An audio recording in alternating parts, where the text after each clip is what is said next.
Hello, everyone. Welcome to Trades Talk. I'm your host, Pop Culture Mechanic. You can call me Pop for short. And for those of you that are new, this stream looks at things from an industrial viewpoint. We get into learning about the skilled trades, how to get into them, what to expect, which ones are out there. I'll share with you some pictures, videos of projects I've been a part of.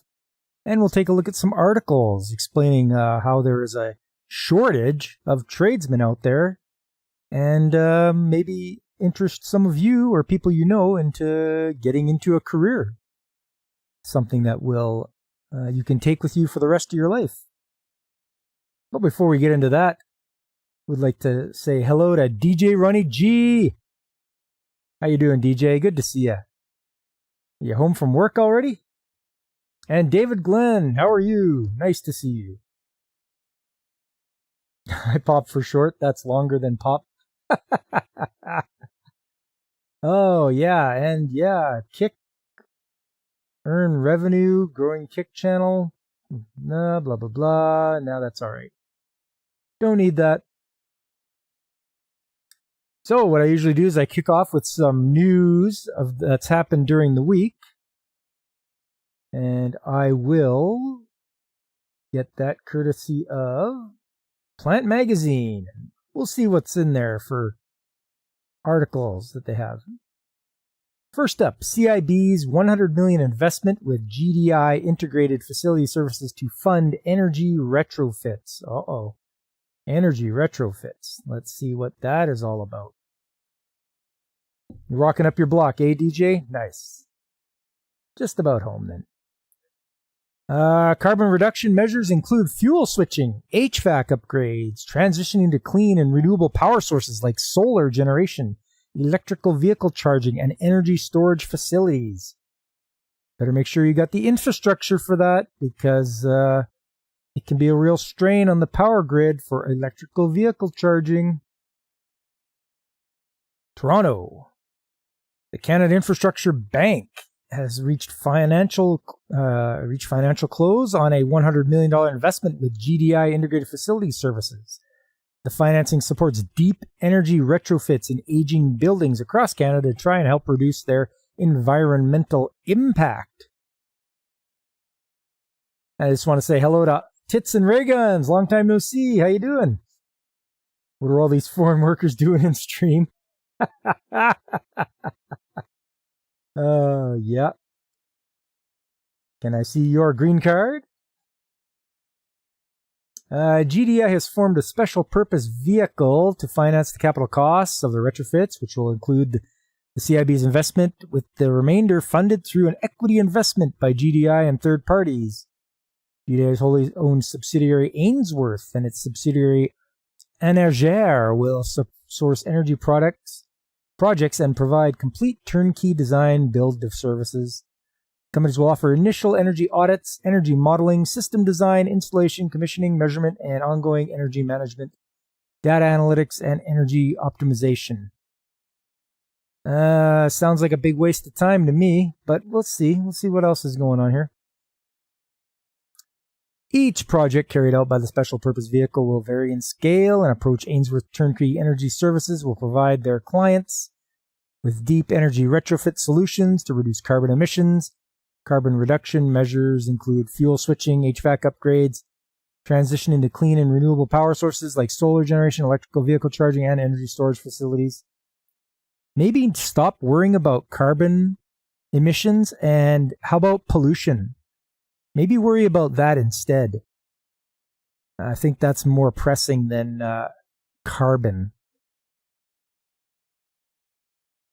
And I want to say hello to everyone's favorite kaiju, Godzillionaire. Hey, how you doing, buddy? Energy management. Just put a lock on the thermostat. Yeah. No higher than 20 degrees Celsius for you. That's 72 Fahrenheit for you American friends down there. It goes on. Once all retrofits are complete, the company says it is estimated that approximately 44,000 tons of greenhouse gas emissions will be reduced each per year. In addition, the projects are expected to support approximately 500 jobs in the trade sector. Can anyone explain to me what is a greenhouse gas? And how do they know they're going to reduce 44,000 tons of greenhouse gases? That's a lot. 44,000 tons? I mean, they have yet to prove and show any of this. This investment is part of CIB's Building Retrofits initiative, which has committed over $1.2 billion towards financing sustainable retrofits. Buildings account for around 18% of Canada's total greenhouse gas emissions. So very little, 18%. And also, they have to explain to me what greenhouse gases are, because CO2 is good for plants. So stop telling me that CO2 is bad. Thanks for commuting to Freedom Units. No problem, DJ. I can do the math for you. We speak both here in Canada. You're gonna laugh when Europe goes all Mad Max over this climate nonsense. Oh man, just look at them in wintertime. They suffer. Germany and their stupid only solar and wind. Those guys are a bunch of boneheads. How many elephants is that? Yeah, exactly, David. Exactly.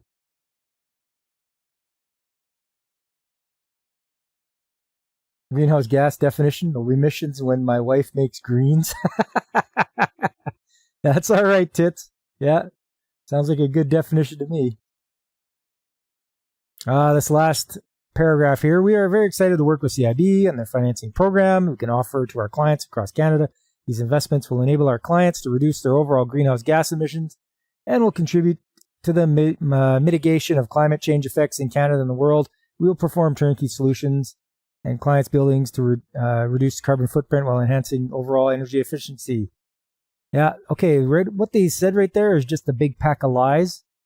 There is no climate change, and I can prove it because it's June, and I'm not sweating up here. The temperature is not high enough, for me to be sweating. We've had the worst May and June for heat. I can't believe it. Like, it's July and it's not scorching here. So that's how I know they're full of garbage. These guys are full of crap. The solar panels, they do nothing. yeah, Godzillionaire. There is the end of the glacial maximum. Now I found a chart, I think, on Twitter about that, how it was a cycle of heating and cooling of the Earth, but it's such a long duration that we would never be able to see the bottom of the cold or the top of the heat. Now, I can show that. Well, maybe I'll show it to you guys right now. See what you guys think. Yeah, that's why they changed the narrative from global warming to climate change, so any variation, natural or otherwise, fits there. Yeah, that's exactly it. Godzilla nailed it on the head. They're like, oh, it's not global warming, it's climate change. Yeah, that's it. Let me see if I can find this quick here. Tell me what you guys think. What was it under now? Miscellaneous? Yeah, sure was. Okay. Just let me get that on and that. There we go. So have a look at this. It says Eddy and Bray solar cycles. So it's a solar cycle. Obviously the line here is the divider of warmer up above, cooler below. And it goes by years from 100 AD to 2000. So back from 100 AD or 0 AD to 400, there was a warm period. And then down after that, starting in 500 AD to about 900, it was a cooling period. But then it came back up again. And that was the Dark Ages. And then the medieval warm period. 536.80 was a bad year. Was it bad for being cold, David? Because it looks like it would fall in line with what this is with the cooling.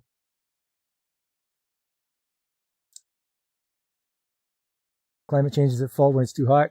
It's also its fault when it's too cool out. Pretty much whatever it takes to keep the narrative. The liberals would say colder temps prove global cooling and thus climate change. How long before Big Brother nukes the stream of the stalking heresy? Yeah. Oh, yeah. I'm just waiting for the Secret Service. In the 70s, the claim was global cooling would cover the Earth in ice by 2000. It's 2024, and I still have to get ice from the fridge. Yeah, tits. And didn't, what's his nuts there? Numbnuts there. Al Gore. Didn't his movie say that New York was supposed to be underwater by 2012 or 2006? Hey, DJ, can you confirm for me that you're not underwater in New York? I love when the news makes big deal about record highest since 1935, so it was hotter 90-ish years ago. Yes. Crop fail. It was their 536 was a year the sun didn't shine and crops failed. Oh, okay. 1177 was a hell of a year too. That's the book. Okay. You live in a submarine. Oh, DJ. Yeah. Hopefully it's something that is a submarine and doesn't just identify as a submarine. You live on an island and the coastline hasn't changed since the 1950s. There you go. There you go. We have proof positive right there from good old DJ. Anyways, this is what I found. I thought it was quite neat. And I think people have to pay more attention to it. Unless it gets hidden or suppressed. You know how it is out there, you guys. Okay, let's get back to the news here.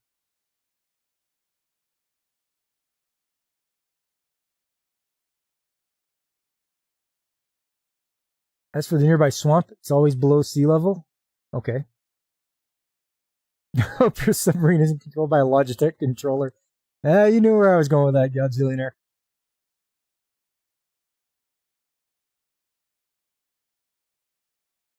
Aside from earthworks and coastal reclamation. Oh, yeah. Federal government welcomes Rio Tinto project that will reduce greenhouse gas emissions and expand manufacturing. Really? Believe nothing that DJ says. He lives in Atlantis. Oh. Probably like Aquaman, eh? Once fully developed and implemented, the ELYSIS technology would eliminate almost all emissions associated with the Canadian aluminum industry's smelting carbon footprint. Jonquière. That's in Quebec. On June 28th, François-Philippe Champagne, Minister of Innovation, Science and Industry, welcomed Rio Tinto's plan to expand production capacity for low-carbon aluminum in Canada. This project is another key step in the implementation of the ELYSIS smelting technology across Rio Tinto operations in the province of Quebec.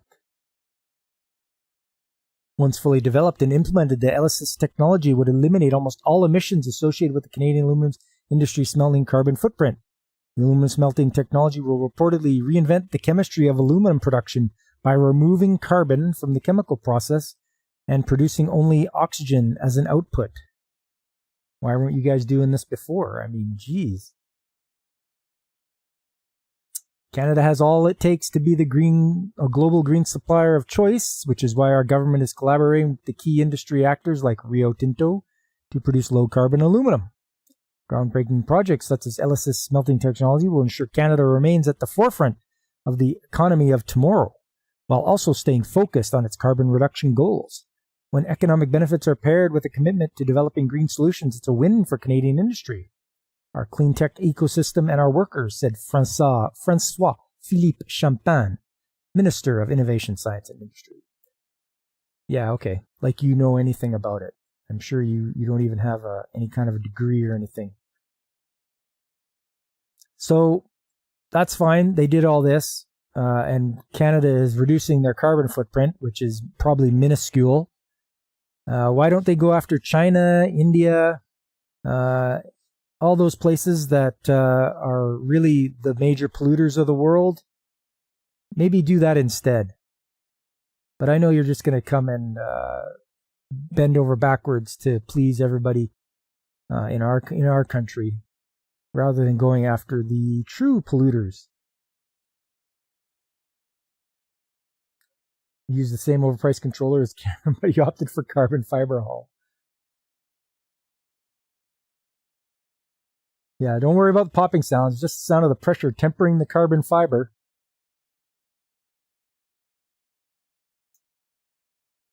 Okay, next up. Oh, and this continues on here. The Aluminum Association of Canada announces support for ELYSIS technology involved in aluminum production. Why not tell us something about it? Don't just tell us how great it is. Explain to me what happens. Montreal. The Aluminum Association of Canada says that Rio Tinto's announcement of the ELYSIS Inert Anode Technology Demonstration Plant project is under development in the Saguenay region is a major step forward in the worldwide development of the technology, which will ultimately enable the production of aluminum by eliminating greenhouse gas emissions from the electrolysis process.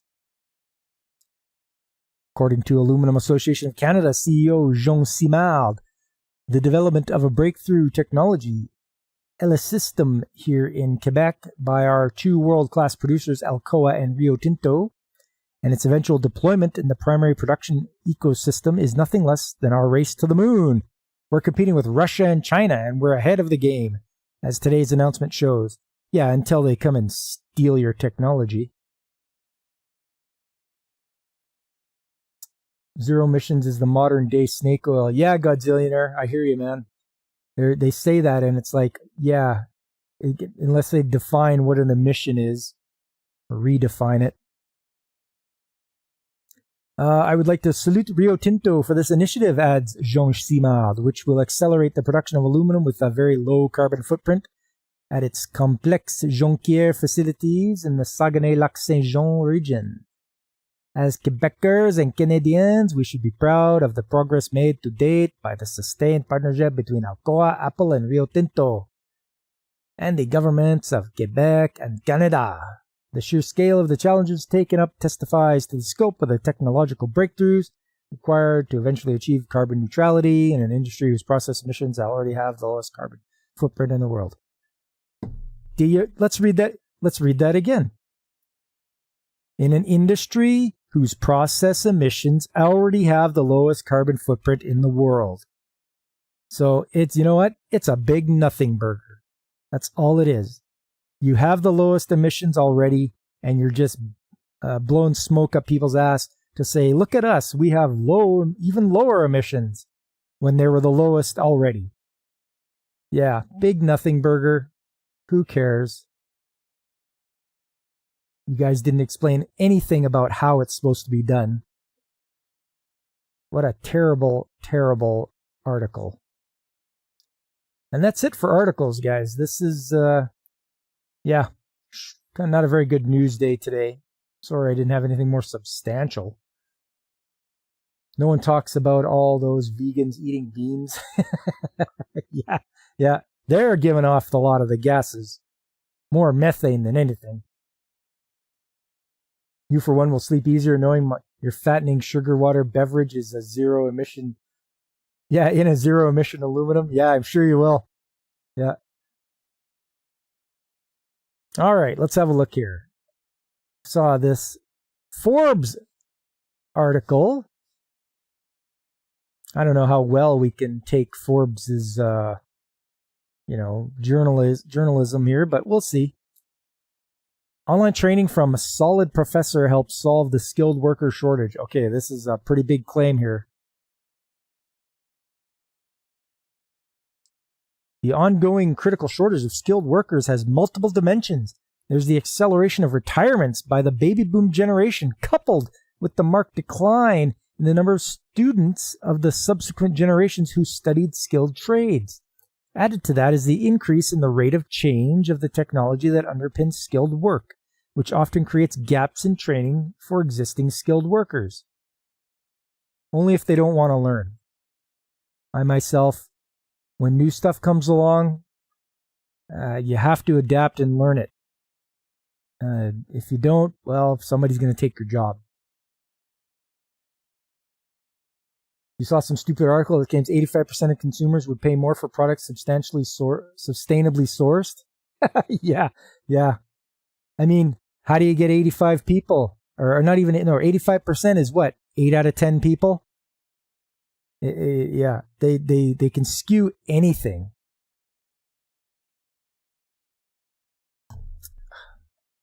Forbes thinks Disney makes quality. Oh, man. Well, they blew it now. Anyways, let's see what else they have to say here. One company that's tackling all those aspects of the problem simultaneously is Solid Professor. The privately held company was founded in 2002 to create video training programs for students and practicing engineers and technicians, with content focused on computer-aided design, computer-aided manufacturing, and building information modeling. The company's training covers real-life applications ranging from drafting and design to CNC machining to additive manufacturing. Solid Professor now boasts an online library of over 15,000 such training videos. We've delivered 54 million lectures and lessons, said Tony Glockler, co-founder and CEO of Solid Professor. Doing the math on that, it's 410 years of lecture hours, and that really speaks to the power of how many instructors it would take to deliver that amount of learning time. It speaks to the power of being able to do something like this online. You don't care about doing stupid things like this, you're saying that, oh yeah, 54 million lectures, 410 years of hours. Shut up. Deliver something practical that people can learn. I don't care. You want to brag about how many hours you have on there. Make it so that it's useful. Don't tell me how great it is. Show me how useful it is. You beat the How to Weld video game with a platinum trophy. You can now weld structural. Oh, I guess that's how it works, eh, Godzillionaire? And Alex Moore, good evening to you. Cheers to the working man. Hope you're having yourself a good day. Just because you can 3D model it doesn't mean you can physically make it. Yes, 100%, Godzillionaire, 100%. Let's see what else they got to say about this. The company's training attacks all aspects of the worker shortages in skilled design. For students new to the subjects, the videos can quickly build marketable skills. One supporter of that aspect of the training is Carmen Warner, the Washington State Executive Director for Skills USA, which touts itself as the nation's top workforce development organization for students. Its nearly 400,000 career and technical education students and teachers form chapters in middle schools, high schools, colleges, and other post-secondary institutions nationwide. She had this to say about Solid Professor. With the Skills USA framework, there are 3 components. There is professional workplace or personal development, workplace skills, and then there's also the technical skills grounded in academics. Solid Professor is providing that supplemental instruction. You know, they're giving the students the technical skills to be able to apply them in the real workforce. Tony Glockler and all these folks from Solid Professor do just incredible work.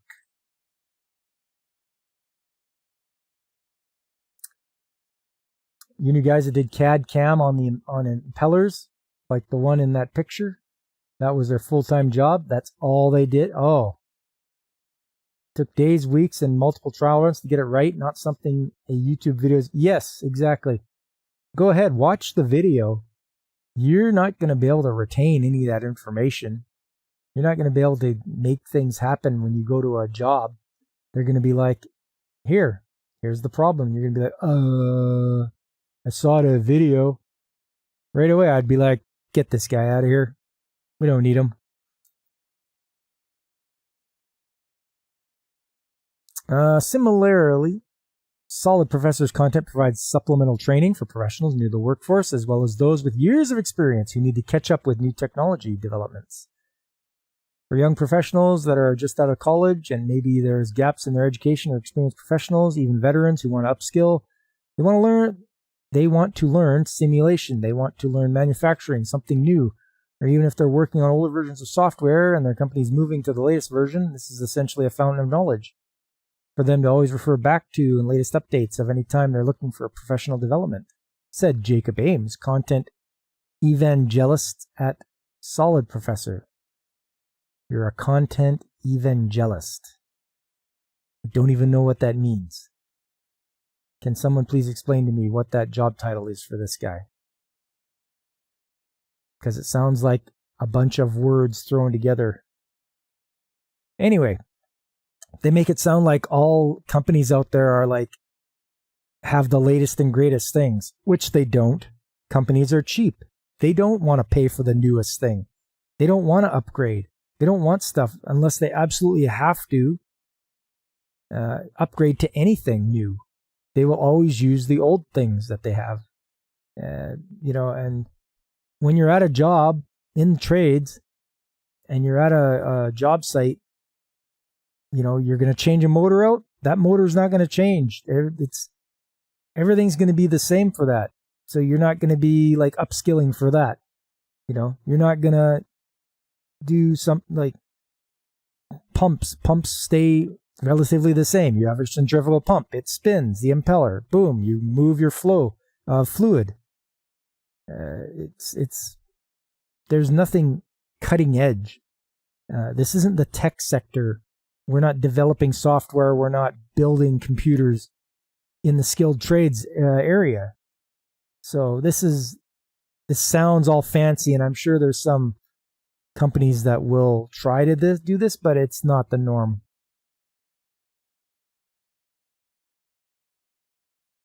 Sounds like that person is very annoying. Yeah, I guess. Hey, David. Neon Genesis Evangelist. Yes. Maybe there's some Mecca around. Hey, DJ? The fridge in your apartment was built late 70s or early 80s. Yeah, not much changes. In fact, I've watched YouTube videos of people that are going back and getting fridges from the 50s and 60s because they were better. They were well made and they lasted longer. Sure, the internals, the compressor and whatnot, they need to be changed out. Maybe switch over to something that is non-Freon. But other than that, the things are solid like a rock. They have excellent storage. Anyways. Fascinating and valid points. Yep. Parents' fridges from the 70s too. When told the new ones are more efficient, my mom used to say nothing is more efficient than an appliance that is already paid for. Hey, she's a wise woman. Yep. Oh, same thing, David. I was saying the exact same thing. I was thinking exact too. They weigh a ton and still work. You got her, Alex. All right, let's see where these guys are going with this. We were able to set up an onboarding program overall that when a person comes in, they take a month of training basically in the software. And that includes both instructor-based training, but then also lessons from home. Added Martin Onemius, administrator at Knapheide, an Illinois-based company that manufactures custom work truck bodies and accessories. That really accelerated not only their learning, but it had a huge benefit to Knapheide because now managers and supervisors no longer have to get busy work drummed up. The new people are coming in with a knowledge of what they're going to be doing the next day.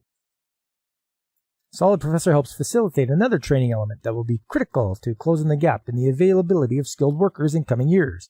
That of providing training to current employees who lack technical skills but want the opportunity to upskill themselves for higher paying jobs. We had a lady come in from the shipping and receiving docks, said Onimus. Automation had replaced her job, and she knew it was coming ahead of time. It was no secret that was happening, and so she applied for a job in our application engineering department. In order to train her, we used Solid Professor. We set up a machine while she was still out in the shop that she would have access to and worked with her management. She had time to get in each day and spend time on Solid Professor, and once she ended up transferring to the application engineering department, she knew SolidWorks and knows how to use it very well. Just so you guys are aware, these aren't trades jobs that they're upskilling for. These guys, they're being trained for application engineering. These are not trades jobs. Perhaps the most critical element of what Solid Professor does is its constant updates to its materials to keep up with the latest developments in design technologies, enabling new employees and seasoned veterans alike to hit the ground running as their work systems become more technologically advanced. You know, they're very forthcoming that, hey, I don't know everything, but I really want to learn, said Warner. And these students are 17, 18 years old, coming in and saying, hey, I know tool identification. I know these 16 skill assessments. I know these competencies. I've got the standards down. I watched Jaws drop at Pape Machinery. I watched the people at Calipers say, whoa, tell me more. What do you mean they know this much already? All right. Oh, Godzilla, you learned SolidWorks on the job, so it's not that hard? Good. It shouldn't be. So that's fine. Okay, this guy doesn't exactly say the trades. He says the skilled worker shortage. I mistook that for skilled trades, but skilled workers. Oh, next up, this one I found really, really fascinating. Lowe's and Metallica team up to bolster the skilled labor workforce. So here you go, Metallica. And here we have John Ratzenberger. He warns more skilled labor jobs are needed to save civilization. And you got to trust Cliff Clavin. He would know. All right, the Lowe's Foundation is partnering with heavy metal band Metallica to bolster the skilled labor workforce, which has been facing a critical shortage of workers. In order to expand support of skilled trades training for community colleges or community college students, Lowe's donated $500,000 to Metallica's foundation. All within my hands. The organization, launched in 2017, supports critical local services to create sustainable communities. This includes its Metallica Scholars Initiative, which provides direct support to community colleges to enhance their career and technical education programs. The latest Enter tradesman. Enter tradesman. That's awesome, Godzillionaire.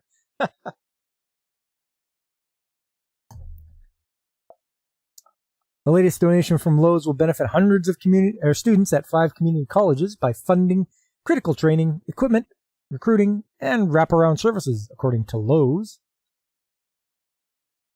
According to a proprietary model developed by Associated Builders and Contractors, the construction industry will need to attract an estimated 501,000 additional workers on top of the normal pace of hiring this year, just to meet the demand for labor.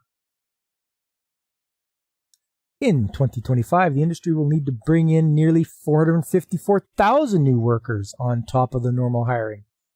That is also presuming that construction spending growth slows significantly next year, according to the data. Not addressing the shortage through an all-of-the-above approach to workforce development will slow improvements to our shared built environment, worker productivity, living standards, and the places where we heal, learn, play, work, and gather. ABC CEO Michael Belleman said. Lars Ulrich, Metallica's drummer and co-founder of the program, told Fox Business that they are already seeing results. 5 years in, with the help of community colleges across the country, we are helping people fill these essential jobs that require skills and training, Ulrich said.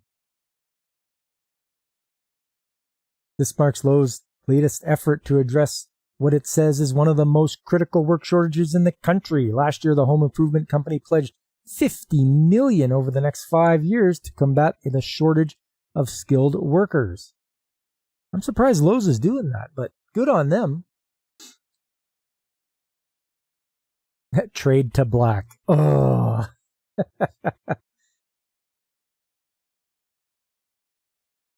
The 5 community colleges that will receive funding Prima Community College in Tucson, Arizona. Funding will support Metallica scholars training for HVAC, carpentry, electrical, and plumbing careers. The program also includes comprehensive career advising. College of Lake Country in Grays Lake, Illinois. Funding will go to recruit and retain a cohort of students who are training to join the local manufacturing workforce. They will also receive tools and a range of support for students pursuing certificates or degrees leading to HVAC, welding, and automotive careers. Those are some good trades to get into. You know, guys, I've always said, and if you listen to my streams, HVAC, you're always in demand. You're going to be in demand for the wintertime when people need their furnaces done, or summertime when people want their air conditioning.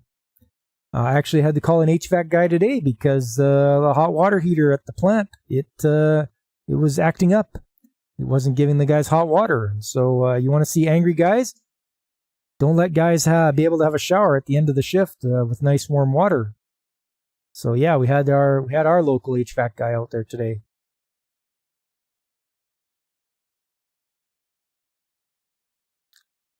Lars is not even the best drummer in Metallica, James Hetfield. How long before Metallica does a copyright claim on the skills these students learn? Yeah, master of plumbing. Yeah, I could see that. Those are some good ones, Godzillion. You're doing all right. And San Juan College in Farmington, New Mexico. The funding to support students in traditional construction programs and automotive technology. There will be a priority on low-income individuals. Western Dakota Technical College in Rapid City, South Dakota. Funding will cover tuition, textbooks, tools, and student services in its construction and plumbing programs. Milwaukee Area Technical College in Milwaukee. Funding will support hands-on career exploration and scholarships while it promotes heavy metal careers. Oh, I get it. I see what they did there. These include automotive, diesel, HVAC, trucking, and welding. I mean, diesel. You're a diesel mechanic or a heavy-duty mechanic? Yeah, there's some stuff out there you're going to work on. And you could say it's like working on a house. It's that big of equipment out there. And there you go. That is the good news. And cheers to you, Metallica, for having that foundation. And to you too, Lowe's. Good on you for giving them money and making it happen so that more people can be trained up in the skilled trades. All right. Okay, so next up, pictures, I think. Pictures and videos. You feel like you should have to work as an apprentice or intern, whatever, for a year before you get into the actual learning program. That is a good idea. And what some places will do, some companies, they won't sign you up or indenture you as an apprentice right away, but they will stick you as a helper for whatever trade that you're, let's say a welder's helper, electrical helper. And they'll see whether you have a knack for it, whether you're eager to learn, whether, you're not going to kill yourself accidentally by zapping you or your journeyman. They'll just check you out and they'll ask the journeyman, that's, is it worth sending this guy to school? Is it worth making the commitment to train this person? And the journeyman will either say, oh yeah, he's good, or yeah, don't bother. And then there you go. Then after that, after being a helper, then you can become an apprentice, and then you're on your way. Napster of puppets. I remember using Napster. You guys remember using Napster? Or LimeWire? Or whatever it was back in the day, BitTorrent. You grew up as a painter's helper. It wasn't what you wanted to do, but you can sand the hell out of a car. And that's a good skill. I know people can say they can paint, but being an actual skilled painter, you can tell right off the bat just how they do. Prep work is like 90% of the job. Making sure your substrate is, nicely sanded no oils or anything on it. You always have to make sure you get rid of that.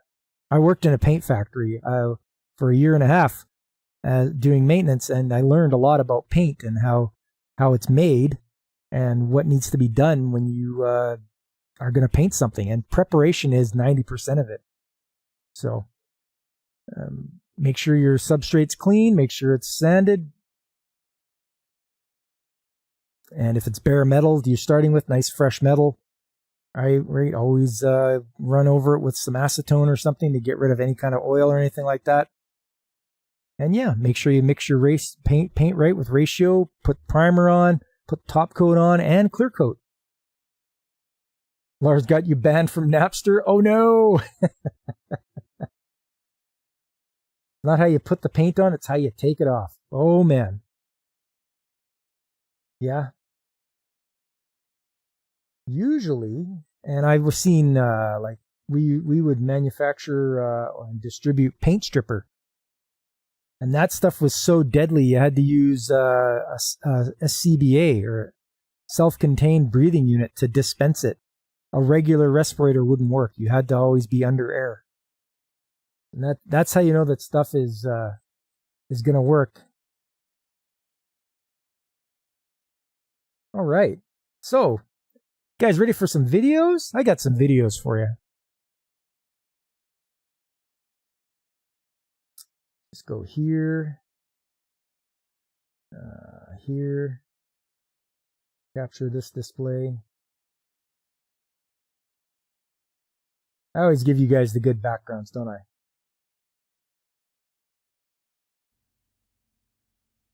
All right, so a little backstory here.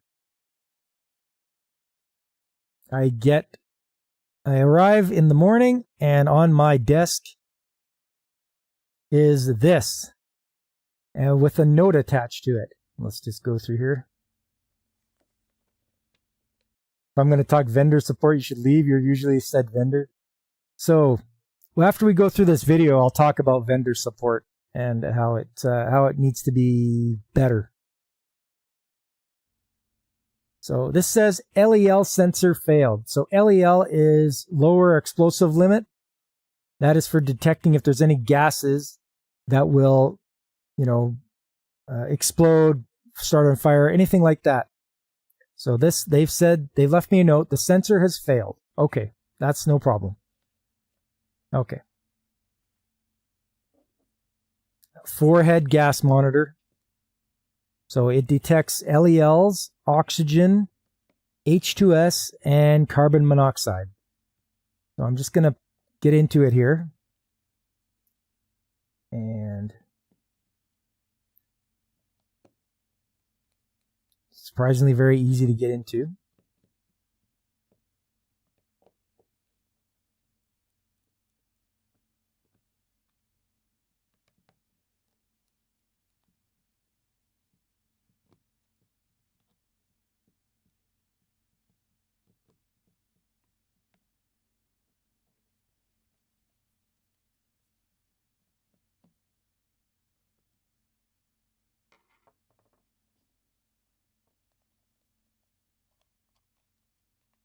I'll separate it out here. Set the back off to the side. There's the circuit board with all the stuff on it. Oh, and I just realized that, you're right, there's 2 little screws that hold it down. That one there and that one there. So gotta lift up that circuit board. Good thing it's not John Deere or Apple. Yeah, I hear that, David. There we go, and that comes up. Hey, Punkwaddle, how you doing? Nice to see you. So I go through each one. Yeah, so that's the 4 heads there that detect the different gases, CO, H2S, O2, and LEL. Yeah, you know those guys, mostly because of the H2S and the plants you used to work for, or you work at? Okay, that's awesome. So there's the problem right there. And these things, you just slide them out. Whoop, and there it is. That's your LEL sensor.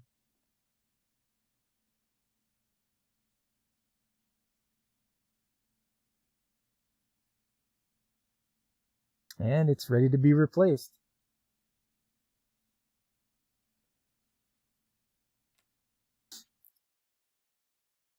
And because you guys are here, you're going to get to see some bloopers here. All right, so here we go. There's the brand new sensor.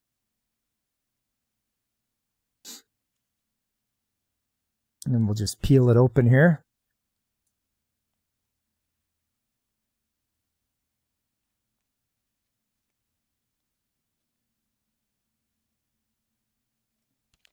And the camera falls over. So not everything works out sometimes when you're filming. So I had to set up and do it again.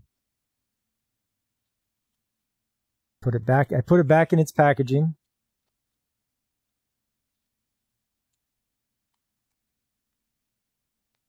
There we go.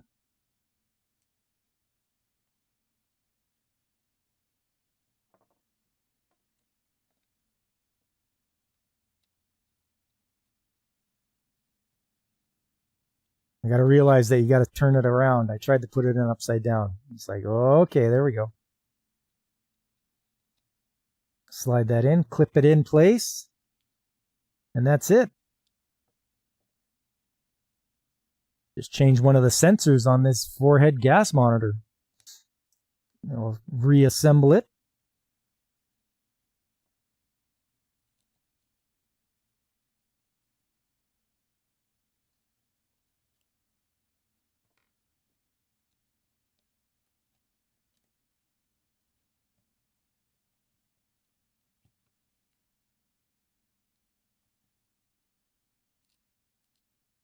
A little trouble getting that screw in. So we'll just go like this. Clip it right onto the tip of that screwdriver, and then we'll put it in. It's good.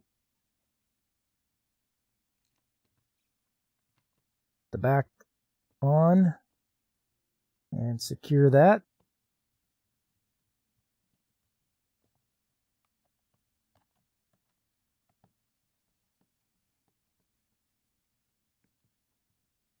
These gas monitors are about $700 a piece, so it's worth it to try to keep them running for as long as possible. They typically have a lifespan of about 5 to 6 years. So a lot of ones we have are from 2019. So they're getting ready to be swapped out for new ones. Some of the newer ones I have are from 2023.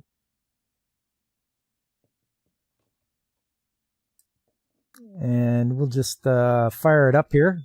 Camera fell again. I caught it this time.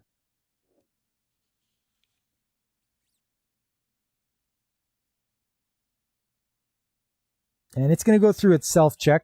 It's going to look through. It's going to say its lower limits and upper limits. You're surprised I'm allowed to fix a safety monitor like that? Figured to have to be certified by some vendor for liability. Well, we can change out the sensors, and we can also calibrate it on site.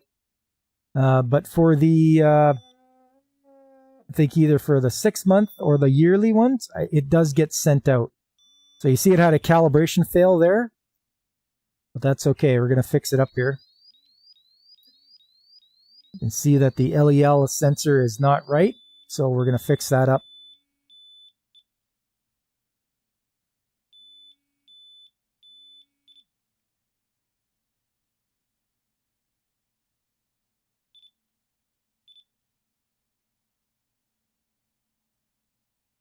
And it should tell you those are the days left of until the next calibration.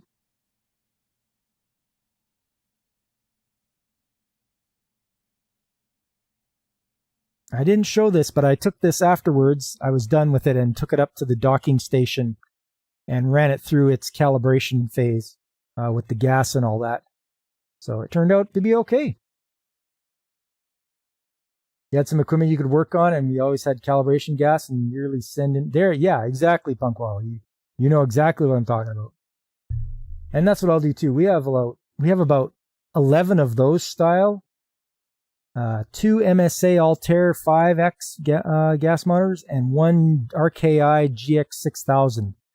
And all of those need to be sent out at certain intervals, usually every 6 months for set calibration.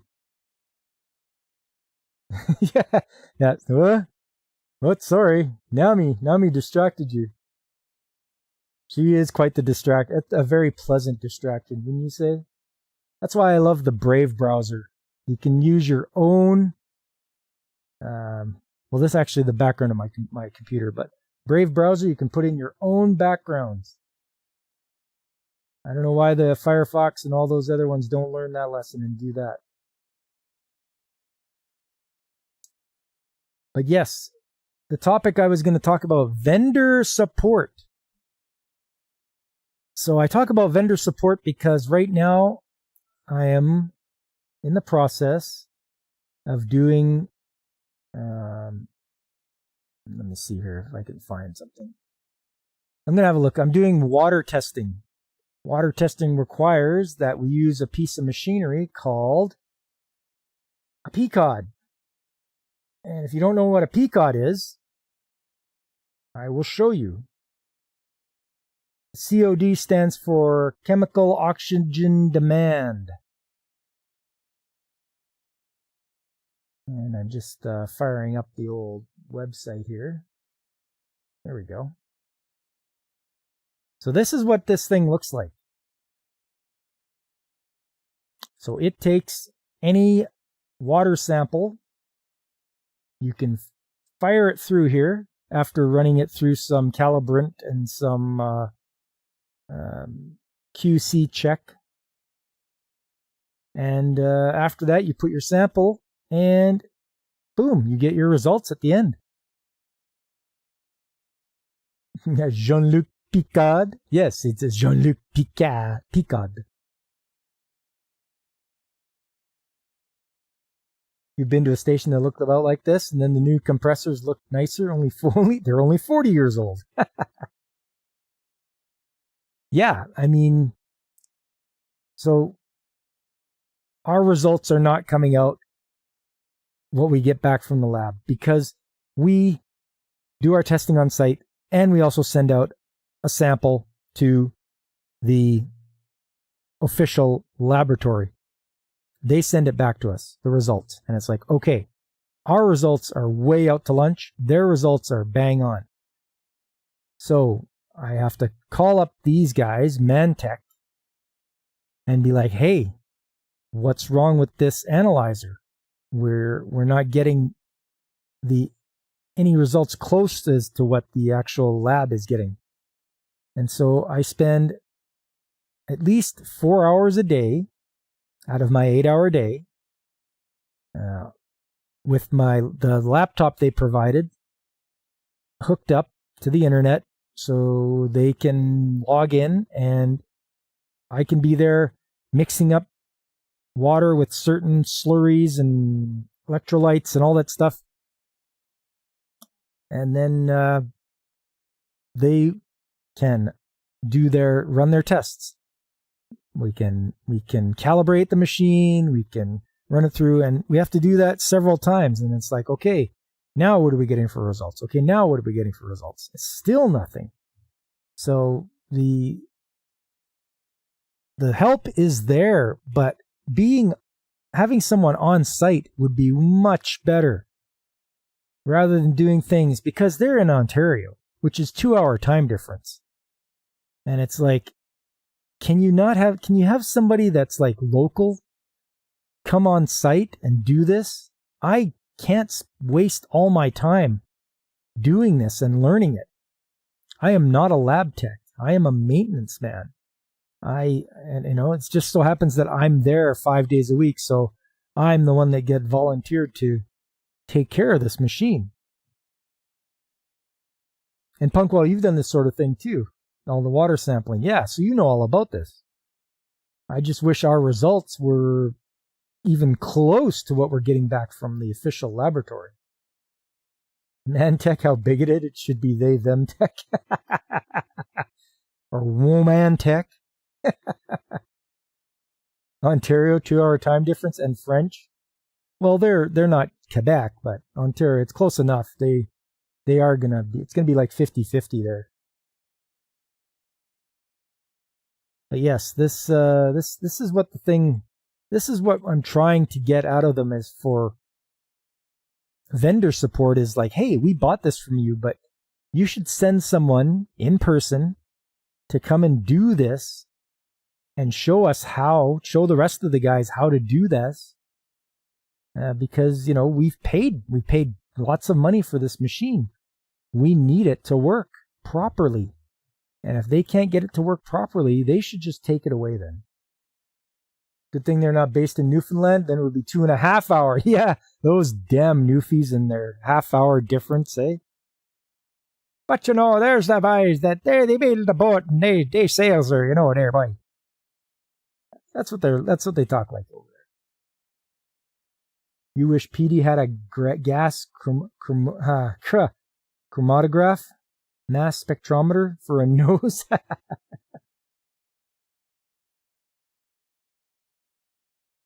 But yes, this is what I'm talking about for vendor support.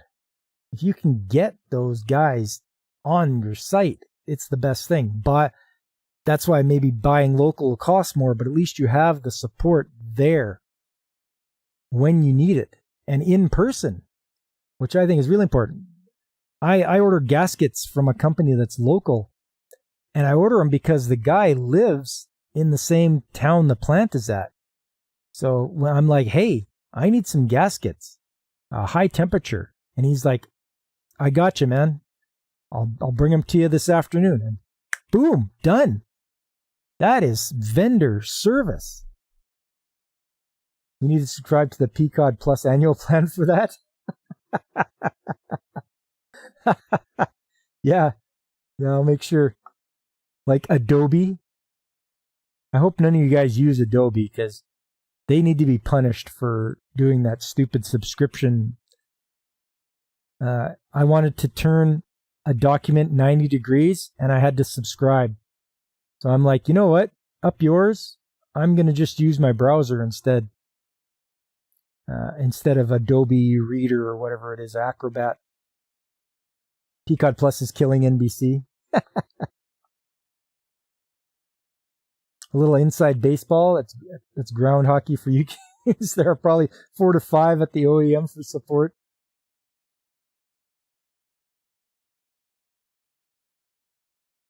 Yeah, I mean, the vendors, they can help you out or they can hinder you. One of the guys is a corporate has decided to go with a company called Grainger, and they've decided that they're going to be like our main vendor for stuff. But the local guy, I never see him. The guy's a ghost. He never comes around. It's like, why do we even deal with these guys then if we're never getting any support? Most local distributors are morons and lean on the same 4 to 5 people. Yeah.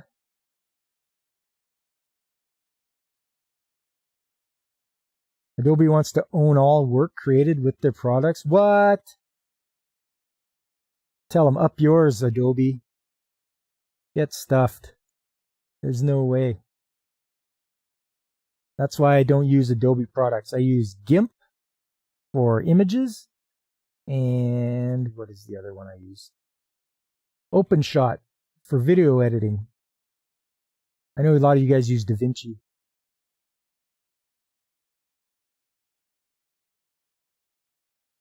But yeah, vendor support is like, it'll make or break you. It'll help you out or it'll hinder you. And it's always good to form good relationships with your vendors. And you can tell a good vendor right off the bat when they're like, hey, sorry, we screwed up. We'll fix this. Or, hey, no charge. We'll get this done for you. You know, if they're very responsive, if you can call them at any time, if you can email them and they get back to you right away, that's a good vendor. If the guy disappears on you or if they're never answered or take your call or respond to your emails, then you got to look for somebody else. If they come in and they do a half-assed job, depending on what they're doing, let's say they're checking your fire extinguishers and they do a half-assed job, look for another vendor. I mean, it might take your accounts payable a little bit to set them up. But once you get them set up, there you go. You've got yourself another option. You don't have to be stuck with one vendor. They're not the end-all, be-all. Unless you're doing something really specific and only they are the ones, then yeah, you're stuck with them. But hopefully, you can maybe pressure them to get you somebody better as your point of contact. When you did a pump vendor support, you had 4 engineers for US and Canada. Only about a third of the local distributors had any competence. Oh, yeah, and that's what you have to put up with.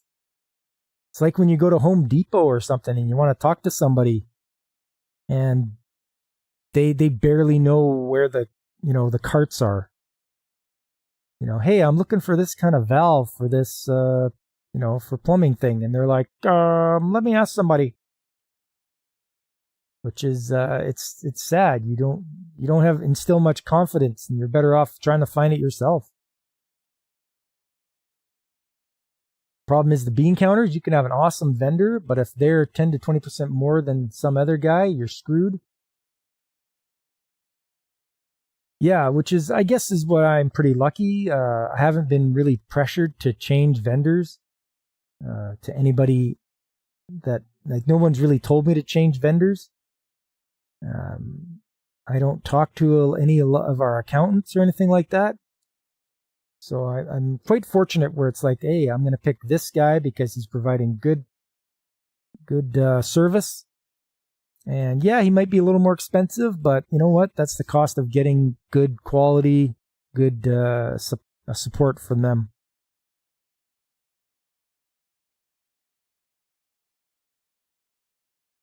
Let's see. Oh yeah. We also have this thing here. I'll show you guys. Turbidity meter. I think this shows you how much debris or solids are floating around inside your water sample. This thing, awesome. Nice and neat. You got your standards here that you can calibrate it with. Then you just put in your sample after you've done the calibration. Boom, it tells you how much. How much like turbidity is in your water sample. Awesome machine. Works great. No fancy things to do. Just put in your sample and boom, done. Will downtime exceed that 20% savings? Yes, that's exactly it, DJ. It's like, okay, we can go with the cheaper one, but how much is it worth to you to be down?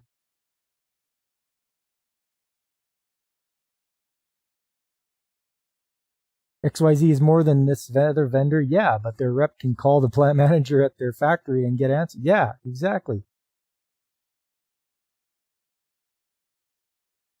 Doesn't matter your KPI for your bonus is PO.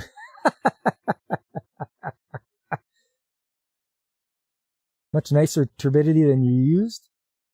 You don't think they remember to calibrate theirs that often? Oh, it was so easy though. And this is a nice turbidity meter. Like we've got it set up in a thing here to a laptop, so you can run it by laptop, or you can just run it by itself. And yeah, just so easy to use. I'm very happy with the turbidity meter. The P-Cod, I'm not so crazy about. This thing takes a lot where you have to calibrate it and QC it, and then only after it's done that and run through its phases, then you can mix up your electrolyte into your sample and then run it through the machine.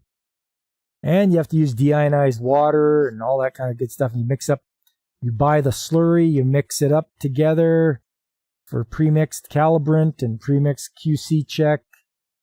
It takes a lot.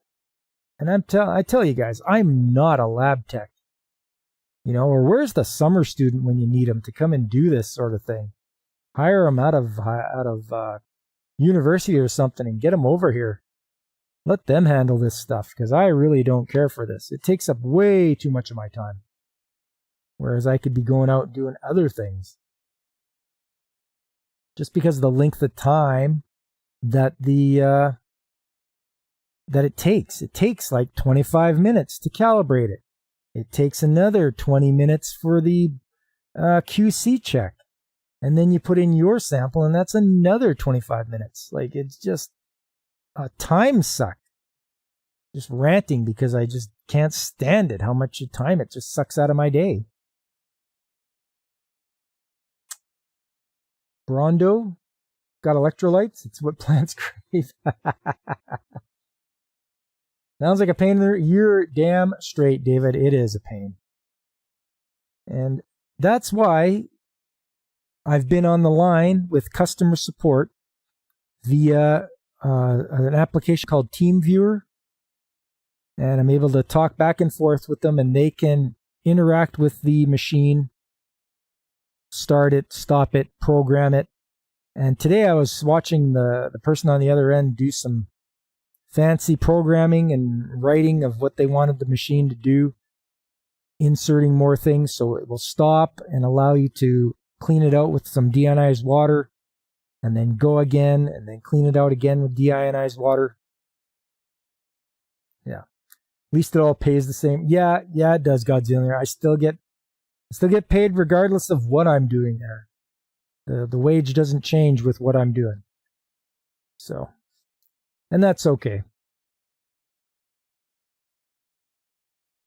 But yes, if you are a vendor out there, think about your clients a little more. Don't think about them as just meal tickets. Think about them as, how can I help these guys out? How can I come through for them in a clutch? That same gasket vendor that I had, I needed a set of high temperature gaskets in a day. And they came through for me by having them made in a day. Yeah, it was a $600 extra fee for getting them done, but they got them done and got them to us in a day. Like, good on them for getting that done for us.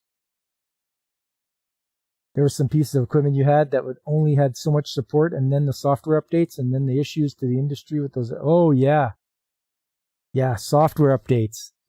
That's the quickest way to ruin any piece of equipment that you have. It's like, oh well, it's just a software update. Boom. Okay, well, now things don't work now, or something won't talk to the other thing anymore, and it's like, oh, what have we done? I hope that doesn't happen for me here. I don't want that. So what you're saying is paying more get you better customer service? At least in that regard, getting an emergency gaskets made up, it did. You had to pay to jump the queue. So that was the gasket place. That was their punishment, I guess you'd say, for skipping the line, for getting things made. And you only have 4 of them. Yeah, Punkwaddle.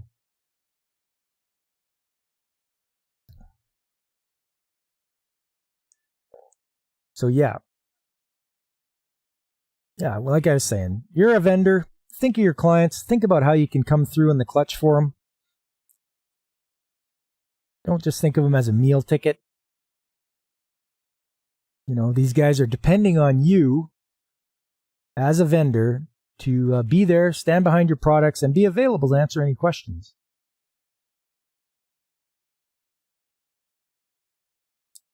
Yeah, TeamViewer is good stuff, Alex. You like it?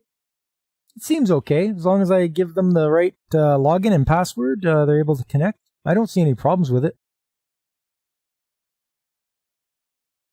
That's why you're careful about updating your Astro imaging tools. I know, right, DJ? It's crazy when you upgrade and then all of a sudden, well, that doesn't talk to that thing now, or oh, that thing's obsolete. Don't be Hewlett Packard. Are they infamous for that, David?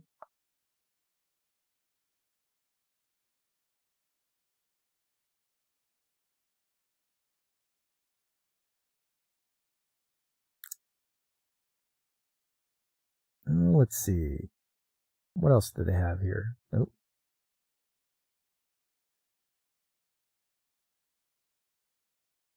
Yeah, that's what it looks like right there.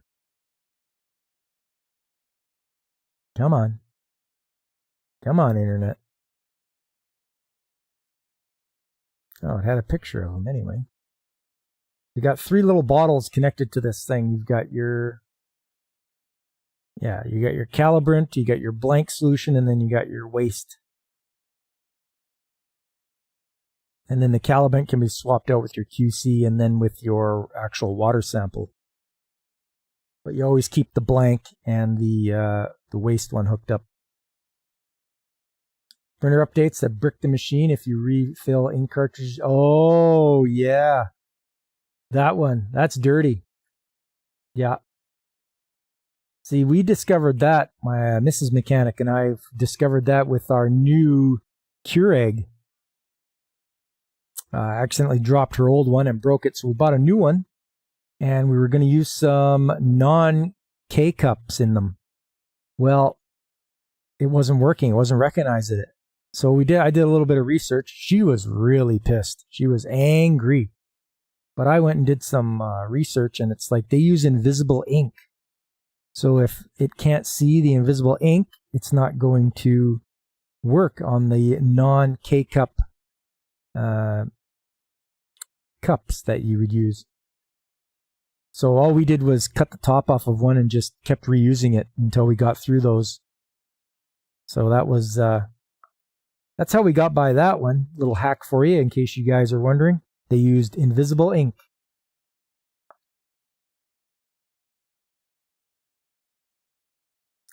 Yes, but that was my rant today about vendors. And finding a good one, hang on to them. It all depends on the person as well. That is your vendor. Some of them are really good. Some of them are really not good. They don't. The one Grainger guy, he only shows up when he wants to upsell something. Oh, here's this thing, or here's this other guy that's whose product that we carry, and here, how would you think about buying some of this? And it's like, you know what? Just get out of here. You're not helping me out here.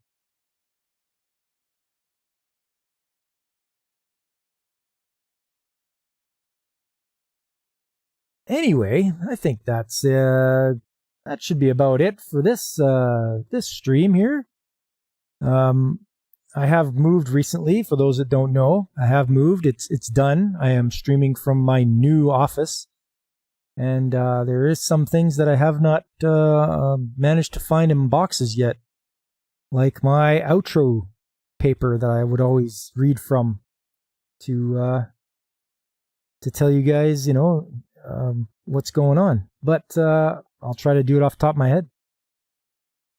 Grainger used to be a quality company. Yeah.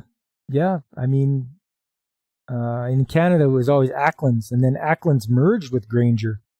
And now they used to be called just Acklands Grainger, and now it's just Grainger. Terrible ex-CEO of HP that caused them to divide to divisions. Oh. DJ used to use TeamViewer, but it kept accusing you of being a corporate user and blocking you. Oh, okay. Yeah, Pepperidge Farm remembers. Now I use Splashtop and Parsec. Parsec is superior for graphics and remote gaming. Splashtop tends to be better when opening from a smartphone. Oh, I've never heard of those, but they sound pretty interesting. Well, all right. If you guys haven't already, please hit that like button. Subscribe if you haven't already. Spread the word. Let them know. Old Pop is here Tuesday nights and on the weekends, Saturdays and Sundays. Coming up Saturday, 9 a.m. Mountain Time. Going to be playing some more Dragon Quest IV. This game is getting really good, and I'm starting to get up there in levels. And I'm wondering if all these people that I've had to control, because for those of you who don't know, each chapter is a different person in Dragon Quest IV. I wonder if they're all going to meet up and form one big super group and take down people. I could only hope. And then on Sunday Anime Chat, new month, new theme. What's the theme going to be? I don't know yet, but I will let you guys know what the theme's going to be. The theme of last month, June, was educational anime. You can catch some of those replays on the replay. But this month, July, I still have to think about what I want to do. But I will have something. You guys know that. And then once again, we swing around to Tuesday for more trades talk.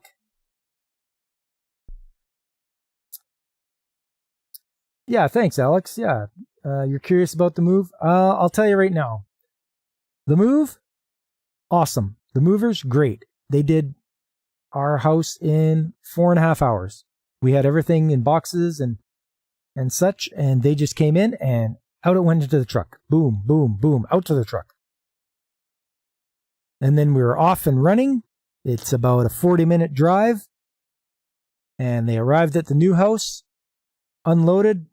That's where me and my wife had to get involved and was like, okay, put that there, put that there, put that there. So this stuff goes downstairs, this stuff goes here. And they just put it where we told them to. We're like, yeah, it goes there. Boom, boom, boom. And they were unloading stuff. Lots of stuff we put in the garage just because we could, they were in boxes and we're like, okay, yeah, just put in the garage and then they can go.